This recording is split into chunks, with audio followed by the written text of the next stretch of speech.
Salut à tous, bienvenue dans The E-Commerce Society, un programme qui vous propose d'entendre la voix de ceux qui font le marché du e-commerce en français dans le son, international dans le ton. Une émission soutenue par Didomi avec pour partenaire opérationnel l'IIM, Institut Internet du Multimédia du pôle Léonard de Vinci. Ce contenu est accessible également en podcast sur les principales plateformes d'écoute. Cette semaine, notre thème est le suivant: Permission Marketing, un levier de performance pour l'e-commerce.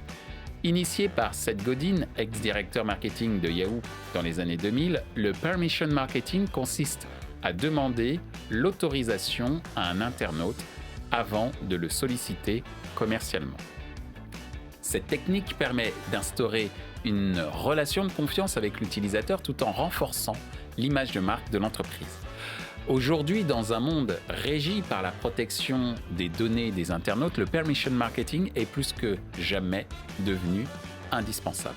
Afin de mieux comprendre en quoi le permission marketing permet d'accroître la performance d'une campagne, nous demanderons à nos invités quel est l'impact du permission marketing sur la performance d'une campagne e-commerce, quelles sont les bonnes pratiques pour une stratégie de permission marketing réussie, quel est l'avenir du permission marketing dans le monde e-commerce. Pour en discuter, Marion Duchâtelet de Badsender, Yannick Roth de Didomi, Mélanie Defort de Values. Bienvenue sur le plateau de The E-Commerce Society pour parler permission marketing. Bonjour Marion. Bonjour Michel. Bonjour Mélanie, en direct de Lille, en duplex. Et bonjour à toi Yannick. Bonjour. Première question pour nos invités, et je te demanderai, Marion ici présente, de bien vouloir nous expliquer nous expliquer ce qu'évoque pour toi le permission marketing. Alors, le permission marketing, pour moi, c'est l'autorisation à demander aux consommateurs de pouvoir communiquer avec eux. Donc, aussi bien en termes d'autorisation, mais aussi de préférence. Qu'est-ce que le consommateur voudrait voir dans ses communications qu'une entreprise va adresser pour lui. Donc on est pour moi sur deux choses, donc l'autorisation qu'on va appeler plutôt l'opt-in, donc le fait de donner son consentement à recevoir des communications, que ce soit par email, par SMS ou encore tout ce qui est push notification sur application mobile. Mais il y a aussi cette notion pour moi de préférence et qu'est-ce que les consommateurs ont envie de voir dans ces messages adressés. Est-ce qu'ils ont envie d'avoir des sujets précis? Est-ce qu'ils ont envie d'avoir des centres d'intérêt précis? Et pour moi, le permission marketing, c'est une stratégie que les annonceurs doivent mettre en place pour éclairer sur le consentement, sur quels canaux de communication les annonceurs ont envie de recevoir des communications. Donc je vais parler d'email, de SMS, mais ça peut aussi être du courrier postal. Donc une notion d'autorisation, sur quel canal et puis sur quel sujet. Mais on peut aussi aller un petit peu plus loin et dire aussi en termes de fréquence. Qu'est-ce que les consommateurs à quelle fréquence ils ont envie de recevoir des communications. Est-ce qu'une fois par semaine, ça leur va? Est-ce que 2 fois par semaine, c'est un peu trop? Est-ce que c'est 1 fois par mois? C'est le fait qu'ils puissent choisir, en tout cas. Il y a cette notion aussi de redonner le pouvoir sur leurs données personnelles. C'est le fait qu'ils puissent choisir sur quel canal, à quelle fréquence et sur quel sujet ils vont recevoir des communications. Merci Marion. Ce que je comprends sur le permission marketing, c'est qu'il y a différents mots-clés. L'autorisation, la préférence, la fréquence aussi, parce que c'est pas parce qu'on autorise qu'il faut se croire tout permis, j'allais dire, en tant qu'acteur marketing. Et la notion aussi de choix, toujours pour l'utilisateur, pardon. Et bien sûr, ce fameux mot marketing très ancien qui est l'opt-in. C'est bien ça? Tout à fait. Merci beaucoup Marion. Mélanie, de ton point de vue, ça évoque quoi pour toi le permission marketing? Alors, pour moi, ça évoque bien évidemment par réflexe, je vais dire l'opt-in, le consentement classique. Et au-delà de ça, je pense que c'est vraiment ce que tu disais Marion, c'est une vision customer-centrique. On remet le client au cœur de la stratégie marketing.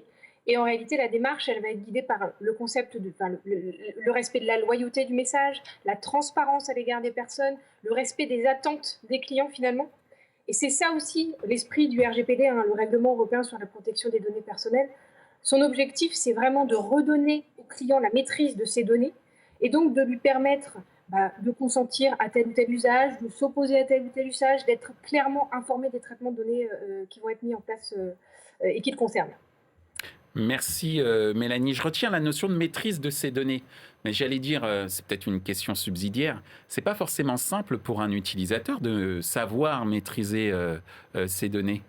On ne donne pas forcément une sorte de mode d'emploi à l'utilisateur pour maîtriser ces données. Alors, certainement qu'un certain nombre d'acteurs comme Didomi pourront s'exprimer sur ce sujet-là, puisque Didomi est spécialiste justement de ces plateformes de consentement.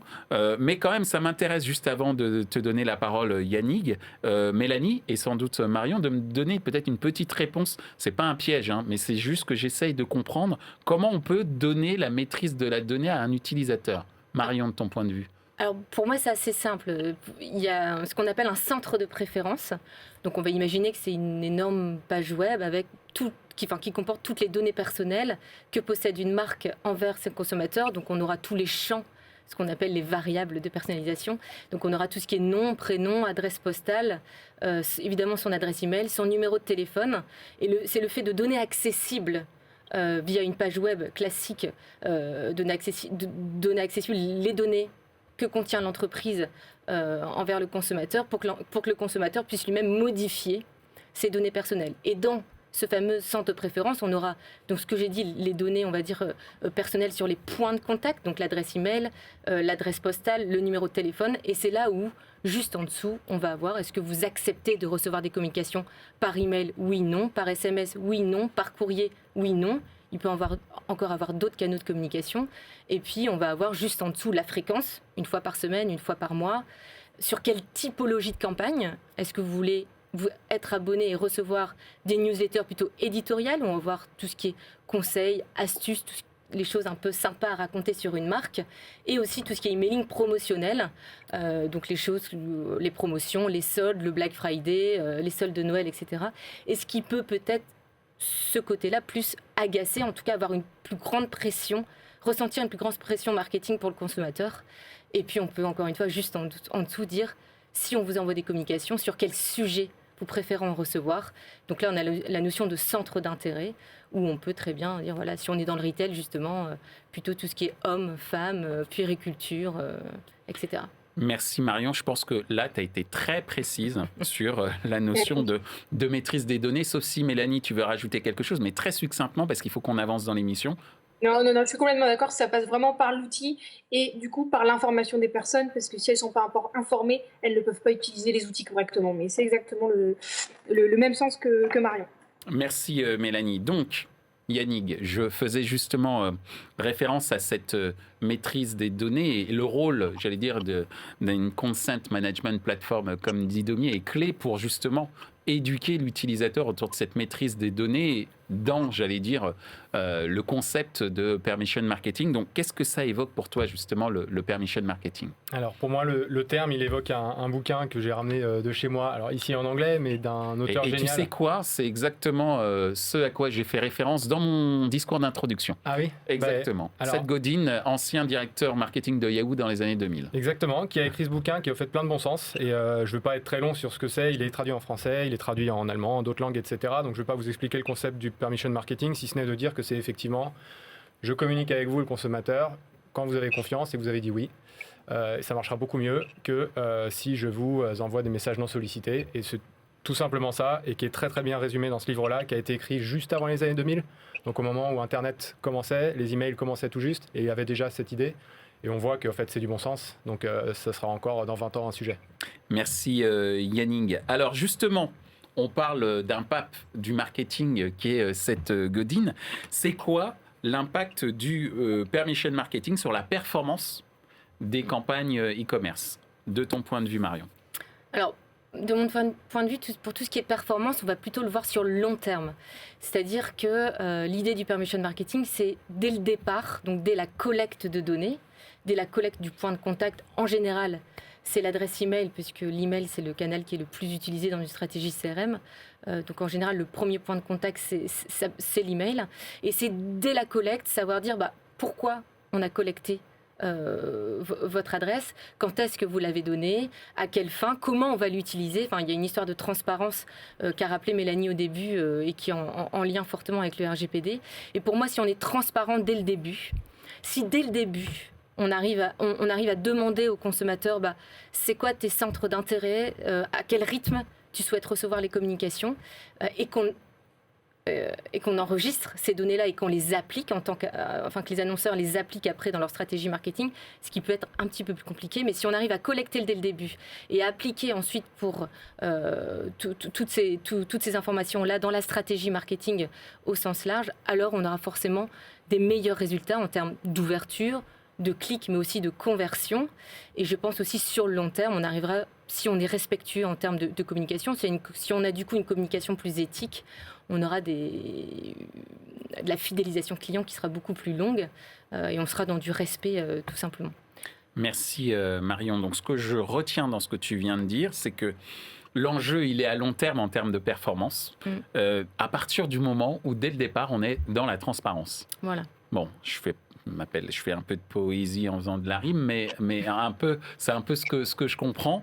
Donc performance, transparence, au service, j'allais dire, de la performance long terme. De ton point de vue, Mélanie, l'impact du permission marketing sur la performance des campagnes e-commerce, c'est quoi ? Alors moi, j'ai surtout en tête l'expression « moins mais mieux » en réalité. On va pouvoir peut-être faire moins de marketing comme on en faisait auparavant, où c'était un peu, on ouvrait les vannes, on allait faire du marketing de masse. Aujourd'hui, peut-être que les clients vont recevoir moins de communication, mais elles seront attendues. Elles pourront potentiellement être personnalisées et on pourra démontrer finalement l'intérêt pour le client à recevoir ces communications. Ça va être par exemple, je vais recevoir des communications personnalisées en fonction de mon comportement d'achat et ça va me procurer un gain de temps, par exemple, lorsque je fais mes courses, parce que j'ai l'habitude d'acheter du bio, et pof, on me propose directement les nouveautés bio. Pour moi, je trouve ça intéressant en tant que consommatrice parce que ça me fait gagner du temps.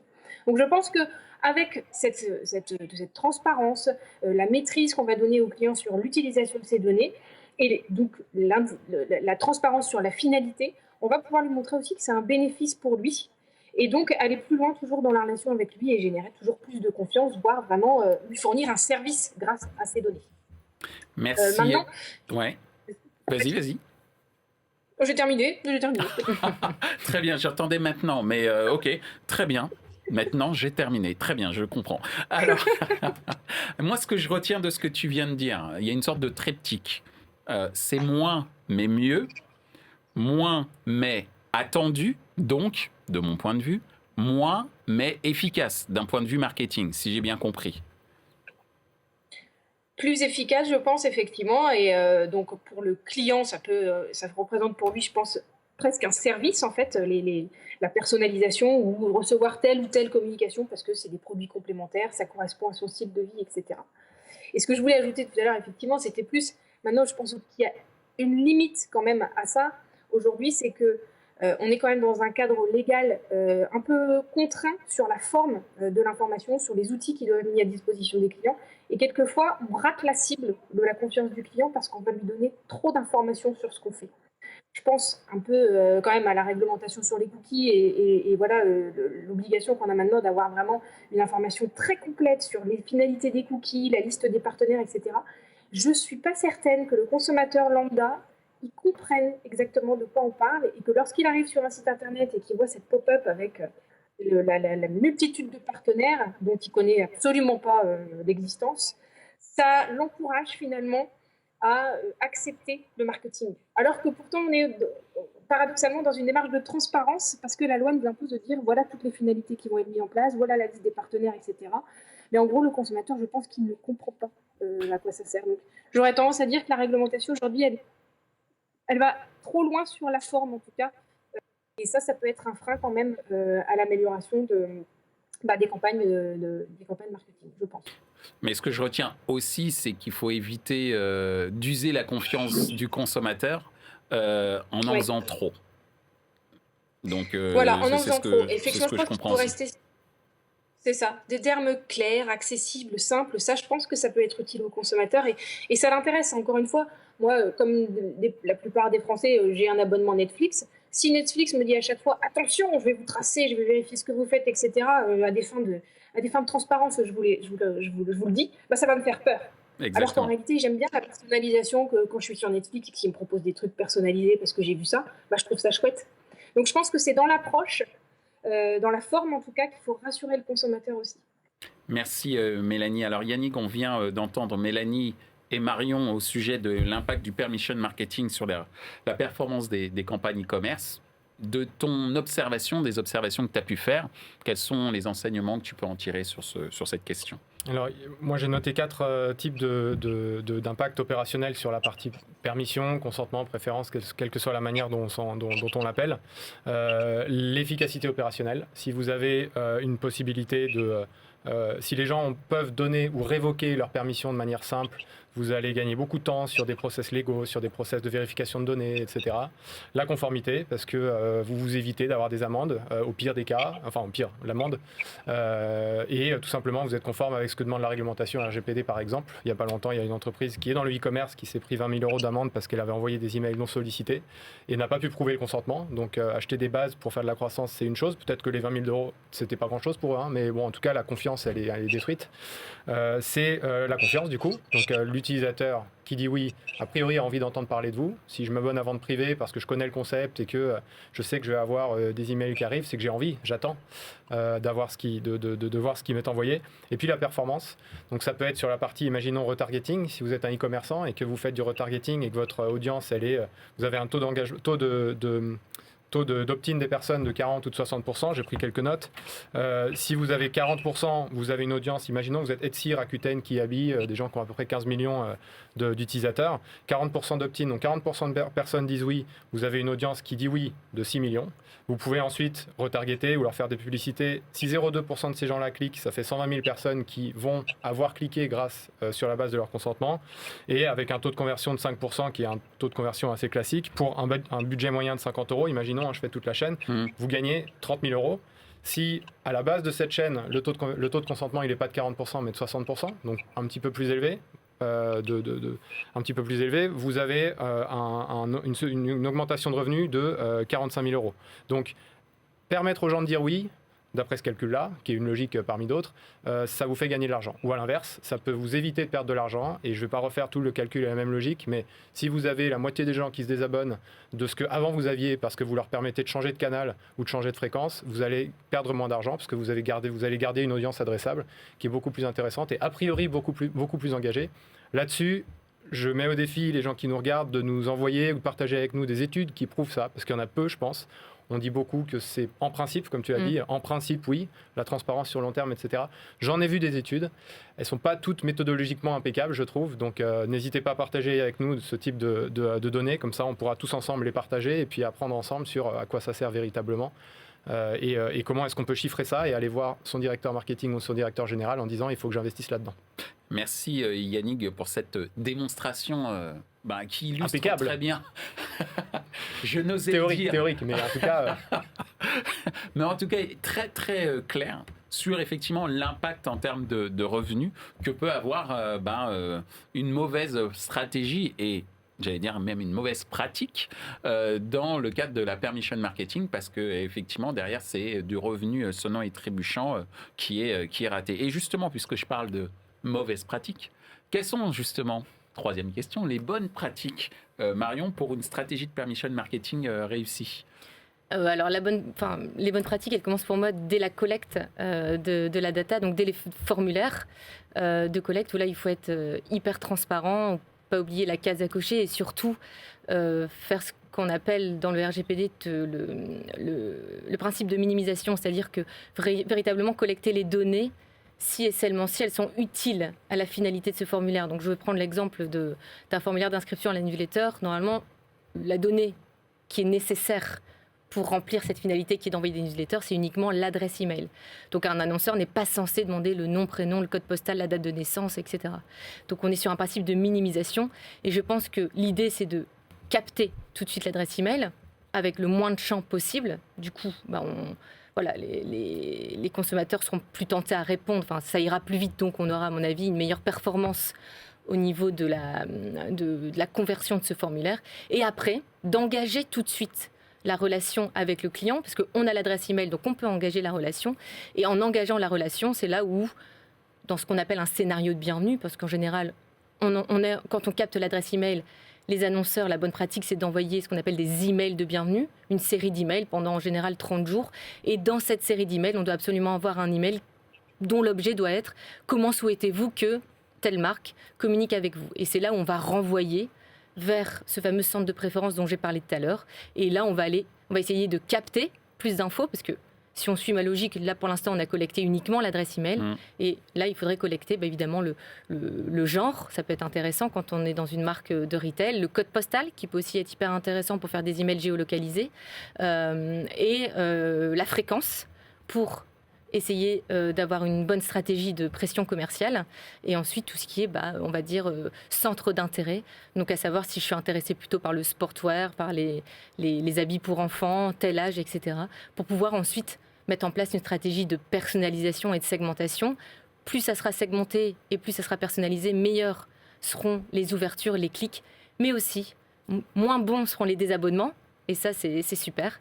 Et en termes de bonnes pratiques, donc on crée évidemment ce centre de préférence, et ce centre de préférence, ce lien qui renvoie vers ce centre de préférence doit être présent partout, dans tous les emails, que ce soit dans le header et dans le footer des emails.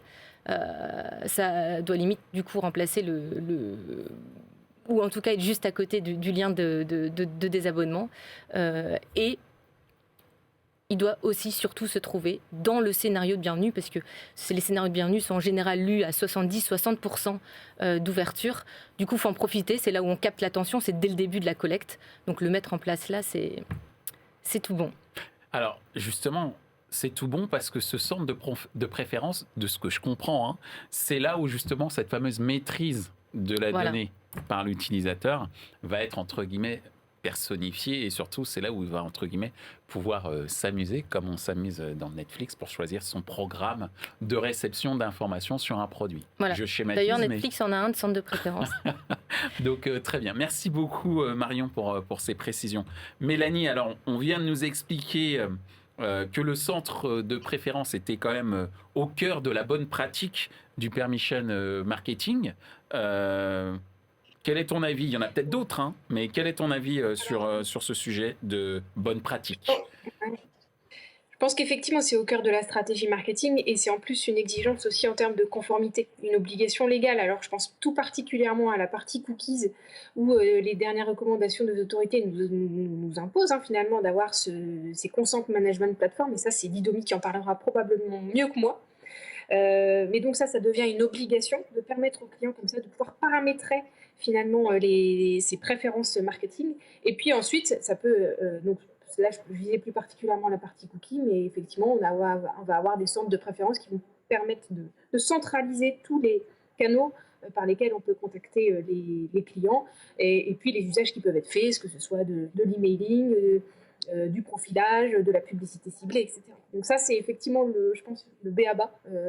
Aujourd'hui, avoir un outil pour gérer les consentements et les préférences des personnes. Et puis ensuite, on va avoir tout le volet sur quand même la culture finalement de la conformité qui doit être mise en place dans l'entreprise. Et c'est pas seulement l'affaire du DPO, du juriste, mais vraiment toutes les personnes qui sont impliquées dans la stratégie marketing doivent avoir cette culture finalement de la protection de la donnée. Et le dernier point qui me semble important, c'est vraiment d'écouter les clients et ne pas hésiter à faire des sondages, faire appel à des panélistes pour pouvoir finalement identifier quelles seraient les attentes des clients. Est-ce qu'ils sont d'accord finalement pour qu'on partage leurs données, pour qu'on fasse de la personnalisation à telle fin, pour recevoir de la publicité, etc. C'est important d'avoir aussi cet avis du client pour avoir quand même un contrepoids par rapport aux intérêts de l'entreprise. Merci Mélanie. C'est vrai que pendant très longtemps, on faisait des questionnaires autour d'un produit.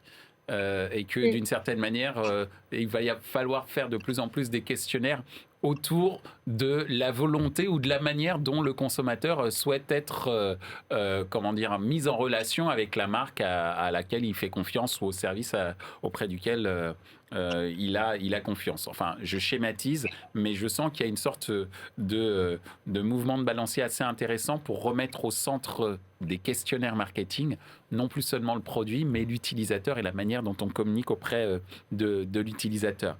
Alors, Yannick, justement, tu es plutôt bien placé pour observer un petit peu les bonnes pratiques d'un certain nombre de tes partenaires et clients en termes de permission marketing. Quelles sont les stratégies que que tu pourrais qualifier de bonnes pratiques? Ouais. Alors, moi, je suis pas un expert en e-commerce, donc je pense que les gens qui savent, par exemple, Marion pourra, sur une partie emailing, typiquement, qui connaît très bien, expliquer comment est-ce qu'il faut mettre en place ça, un scénario de bienvenue, donner le choix en haut, en bas, de changer ses préférences, etc. L'œil du juriste est très important aussi, celui de Mélanie, parce que tout ça est très souvent, il faut le dire, drivé, non pas par la performance, parce que la performance, souvent, on y pense de manière beaucoup plus court-termiste, mais plutôt par la peur d'avoir des amendes ou la peur de voir la marque mise à mal suite à des problèmes de conformité.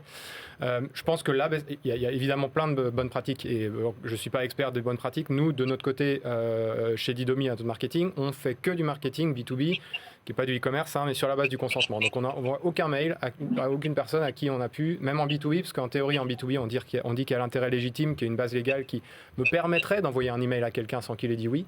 On ne le fait pas, parce qu'on va être plus blanc que blanc à ce niveau-là. On a une CMP qui est avec très très peu de cookies qu'on utilise, parce qu'on prend que ceux, effectivement, qui nous servent, HubSpot, etc. Là où Mélanie disait, effectivement, il y en a qui mettent une liste comme ça, longue comme le bras.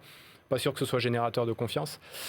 Alors, il y a plein de bonnes pratiques, à plein de niveaux différents. Je pense que le Graal, c'est de permettre à un utilisateur qui vient se connecter ou se rendre sur le site d'un e-commerçant d'avoir un contrôle complet, une visibilité complète et un contrôle complet sur tout ce que la marque a de lui. Alors, ça peut aller très loin, ça peut être la donnée de paiement, ça peut être la donnée de l'historique de paiement. L'historique, ça peut être à la fois les emails et les cookies. Mais imaginez, déjà, pour mettre en place ça, c'est d'une complexité sans nom. On travaille avec certains clients là-dessus. En général, les personnes commencent par un centre de préférence email sur un ou deux canaux, puis sur une ou deux marques. Voilà, vous êtes Pierre et Vacances, vous allez avoir Central Park, pas Central Park, Center Parks, Sun Parks, etc. dans votre centre de préférence. Ensuite, vous pouvez ajouter des canaux, SMS, notifications push, WhatsApp, où est-ce que vous voulez être contacté, etc. Et ensuite, on peut aller jusqu'à les cookies ou d'autres formes de relations clients. Ça, c'est le Graal. C'est une bonne pratique. Il y a très très peu de marques qui savent le faire. Et celles qui souvent savent le faire, ce sont les marques qui aujourd'hui, rarement les e-commerçants, maîtrisent toute la chaîne, notamment technologique, un Netflix, un Amazon, etc. parce qu'ils ont la main sur tout. Et beaucoup de e-commerçants aujourd'hui n'ont pas encore la main sur tout. Mais pour ça, il y a des solutions comme Didomi. C'est ça qui est génial. Non, blague à part, c'est compliqué à faire. C'est pas une mais blague, c'est quand même on est sérieux. C'est pas une blague, effectivement. C'est compliqué à faire, mais il y a des solutions pour ça. Donc, si on en a l'intention et l'envie, pour toutes les raisons qu'on a données, ou ne serait-ce que l'une d'entre elles, performance, la conformité ou autre, il y a des solutions pour ça qui existent sur le marché et qui permettent une meilleure gestion de la permission des préférences qu'il y a 5-10 ans. Merci Yannick. On en arrive à notre toute dernière question et je vous demanderai d'être très succincte et succinct. Selon vous, et selon toi Marion, quel est l'avenir du permission marketing dans le monde e-commerce ?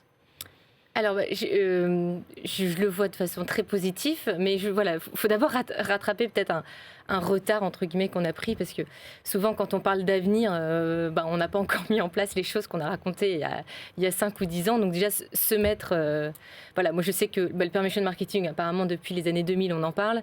Je sais que les centres de préférence, j'ai commencé à en parler en 2008, 2009, donc il y a plus de 10 ans maintenant, et très peu d'annonceurs en ont un. Souvent, moi je le ressens, dès que je parle de centre de préférence auprès des annonceurs, on sent tout de suite un petit souffle. Oh là là, il va falloir que je contacte ma DPO, il va falloir que je contacte un tel, et puis il faut mixer plein d'outils, il faut tout centraliser. Donc un chantier. Il y a un chantier. Donc là, évidemment, on est prêt à les accompagner là-dessus. Mais moi, je pense que ce chantier va s'accélérer parce que quand moi j'imagine l'avenir, j'imagine plutôt une communication plus éthique. On parle beaucoup de ROI pour évaluer les performances d'une entreprise, mais de plus en plus, on va devoir mettre des indicateurs, alors au sens large de RSE, mais si on parle des indicateurs de RSE descendus au sein des pôles métiers et du coup au sein de la direction marketing, ça va être à un moment donné, ok, comment on fait, comme disait Mélanie, mieux et moins, parce qu'envoyer des emails sur une full base, ça prend de l'espace sur des serveurs qui sont pas tous neutres en carbone. Donc à un moment donné, toute cette impulsion qu'on a d'un point de vue éthique ou environnemental, ça doit se redescendre au sein des pôles métiers. Une direction informatique va choisir des outils qui émettent, qui sont plus propres. Et voilà, en redescendant, du coup, en redescendant ces indicateurs-là au sein des pôles métiers, ça va pousser, à mon avis, ce genre de stratégie, donc de permission marketing. Merci Marion. De ton point de vue, Mélanie, c'est quoi l'avenir du permission marketing dans le monde du e-commerce ? Mais surtout, pour être très brève, pour moi, c'est un facteur de différenciation en fait pour les entreprises. Demain, montrer qu'on est respectueux des données personnelles, qu'on laisse la main en personne et qu'en plus, ça a un intérêt pour elles de partager leurs données et d'accepter cette utilisation de leurs données, l'entreprise aura tout à gagner par rapport à ses concurrents. Merci Mélanie. Le mot de la fin pour toi, Yannick. L'avenir du permission marketing en e-commerce. Je ne sais pas si c'est l'avenir, mais c'est un avenir possible. Et moi, j'aime bien penser à la prospective. Ça n'a rien à voir avec ce qu'on fait. C'est ça qui est bien. Un avenir possible, ce serait de faire ce qu'a fait Amazon il y a quelques années. Ils ont breveté un système dans lequel vous recevez des produits en e-commerce avant même de les avoir commandés, parce que sa data lui permet de savoir que vous avez ces habitudes de consommation, sans que vous ayez donné votre permission du coup, mais avant même de l'avoir commandé. Et si vous ne le voulez pas, vous pouvez le renvoyer. Donc c'est un système qui a été breveté. Alors je ne sais pas si ça a marché. Il y a eu peut-être des problèmes de droit commercial, des problèmes de conformité, etc. Ça fait un peu vente forcée quand même. Ça peut faire en plus vente forcée. Je ne suis pas sûr que ça soit forcément très adroit. Dans certains pays, ça peut être aussi très mal perçu. Mais imaginons qu'on fasse ça sur la base de la permission. Je donne ma permission à Amazon ou à n'importe qui d'autre, à un privé, de m'envoyer des produits quand ils pensent que j'en ai envie. Bon, il faut vraiment que je leur fasse confiance, mais pourquoi pas. La permission, ça ne concerne pas seulement un canal, une fréquence, etc. Aujourd'hui, c'est le cas, hein, et encore, on l'a vu, c'est très peu le cas. Je pense qu'on peut imaginer la permission sur d'autres moyens technologiques et moyens d'utiliser la donnée. Ça peut être aussi demain l'identification biométrique, ça peut être ce genre de choses. La permission, ça peut aller au-delà juste des canaux. En e-commerce, c'est vrai qu'aujourd'hui, on pense encore beaucoup à l'email et aux différents canaux, mais c'est voilà. Donc, est-ce que ça ira jusque-là? Je ne sais pas. Pour moi, j'espère pas. Moi, je dirais non. Mais s'il y a des gens que ça intéresse qui veulent dire oui, pourquoi pas?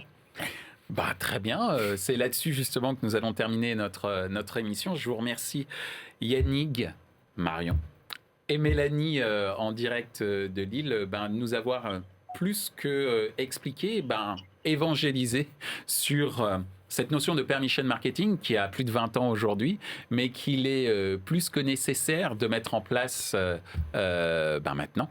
Voilà, merci à vous, à bientôt. Merci. Merci Mélanie, merci Marion.